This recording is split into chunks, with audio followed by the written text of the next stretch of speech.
এই মাসে একটি বিশেষ রাত আছে, আমরা এই রাতকে বলি শবে বরাত, যেটাকে আরবিতে বলা হয় লাইলাতুন নিসফি মিন শাবান।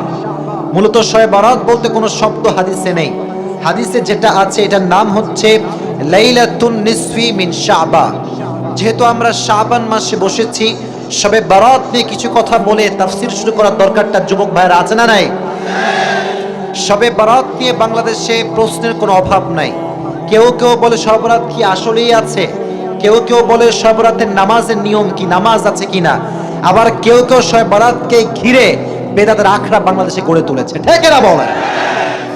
তিনটি দল বাংলাদেশে, এক যারা শবে বরাতকে মেনে অনেক বেশি উঁচুতে উঠে গিয়েছে, আর এক দল হচ্ছে তারা যারা একদম শবে বরাতকে মানেই না। আমরা হচ্ছি মধ্যম পন্থা উল্লেখ করব, সেটি হচ্ছে আমরা শবে বরাতকে মানি, তবে কোনো বেদাতকে আমরা মানতে চাই না। ঠিক না বলেন?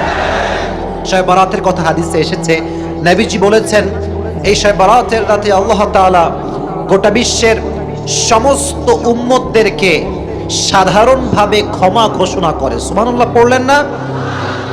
আচ্ছা, আপনারা তো জিনাদাহের মানুষ, আপনারা তো কাপুরুষের সন্তান নন, আপনারা তো সব বীর পুরুষের সন্তান। তো কথা আস্তে বলবেন না, জোরে বলতে হবে। যুবক ভাইয়েরা কথাগুলো ভালো করে বুঝবেন। শবে বরাতে সবাইকে সাধারণভাবে ক্ষমা করে দেয় একজন, জবান খুলে বলেন তিনি কে? হাদিসে এসেছে ইল্লা লিমুশরিকিন আও মুশাহিদ। এই লাইলাতুন নিসফি মিন শাবানের যে রাত শবে বরাত, এই রাতে সবাইকে ক্ষমা করে দেয় আল্লাহ তাআলা, তবে দুইজনকে ক্ষমা করেন। এক, যে ব্যক্তি শিরিক করে, যে ব্যক্তি আল্লাহর সঙ্গে আরেকজনকে শিরিক করে তাকে আল্লাহ তাআলা ক্ষমা করেন না। আল্লাহ বলছেন ইন্নাল্লাহা লা ইয়াগফিরু আন ইউশরাকা বিহি ওয়া ইয়াগফিরু মা দুনা যালিকা লিমান ইয়াশা। যে ব্যক্তি আল্লাহর সঙ্গে শিরিক করে তাকে আল্লাহ তাআলা মাফ করেন না। ওয়া মান ইউশরিক বিল্লাহি ফাকাদ ইফতারা ইসমান আযীমা। যে শিরিক করে তার মতো জঘন্যতম পাপী আল্লাহর জমিনে দ্বিতীয় আর কেউ হতে পারে না।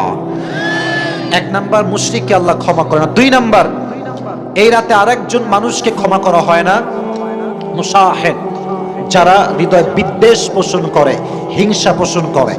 বাংলাদেশে আমাদের হিংসা আছে না নাই? ব্যক্তিগতভাবে আমার মনে হয় বাংলাদেশে যে পরিমাণ হিংসা আছে, গোটা বিশ্বের কোন কান্ট্রিতে সেই পরিমাণ হিংসার প্রবণতা খুঁজে পাওয়া যাবে না। বাংলাদেশে এক হুজুর আর এক হুজুরকে দুই চোখের বিষ মনে করে, দুই চোখ দিয়ে সহ্য করতে পারে না।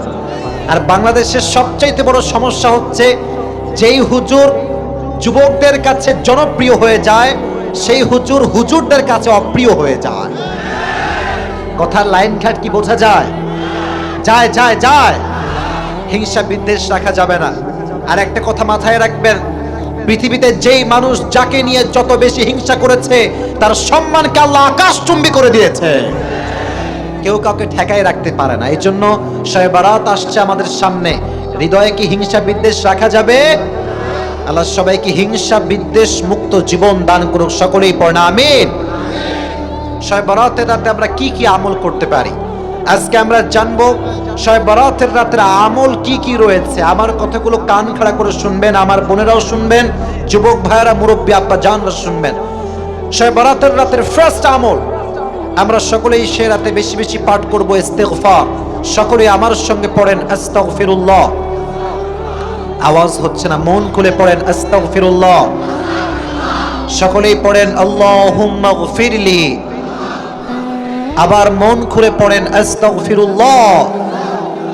বেশি বেশি ইস্তিগফার পাঠ করবেন, রবের কাছে ক্ষমা চাবেন, নিজের গুনাহের জন্য অনুতপ্ত হবেন। ইন্নাল্লাহা ইয়াগফিরু যুনুবা জামিআ। আল্লাহ তাআলা বলছেন তুই গোটা বিশ্বের সমস্ত পাহাড় পরিমাণ গুনাহ যদি করিস, তোর গুনাহ যদি পাহাড় পরিমাণ হয়, সমুদ্রের ঢেউয়ে যেই ফেনা রয়েছে সেই ফেনা পরিমাণ হয়, একবার আল্লাহর কাছে তওবা করবি, আল্লাহ তোর জীবনের সমস্ত গুনাহ খাতা মাফ করে দিবেন। এজন্য ইস্তিগফার পাঠ করার দরকারটা যুবক ভাইয়েরা আছে না নাই? এক নাম্বার আমল শবে বরাতের রাতে। দুই নাম্বার, শবে বরাতের রাতে আমরা কবর জিয়ারত করব। কি জিয়ারত করব? কবর জিয়ারত করব। হাদিসে এসেছে নবীজি এই রাতে কবর জিয়ারত করতেন, তবে তিনি দল বেঁধে যেতেন না, একা যেতেন। কিন্তু আমাদের এখনকার ট্রেন্ড চেঞ্জ হয়ে গিয়েছে, 20 জন 30 জন নিয়ে যায়, দোয়া করে কম, গল্প করে বেশি। কথা বলেন ঠিক কিনা প্রিয় ভাইয়েরা? একা একা যাবেন, আব্বার জন্য, মায়ের জন্য, যে চলে গিয়েছে তার জন্য দোয়া করবেন। 2 নাম্বার আমল। 3 নাম্বার আমল, যে আমলটি আপনারা করবেন সেটি হচ্ছে শবে বরাতের রাতে সকলেই বেশি বেশি নফল ইবাদত করবেন। কি ইবাদত করবেন?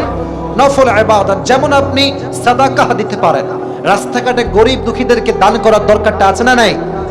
3 নাম্বার সর্বশেষ আমল, এটি বলে শেষ করে দিব।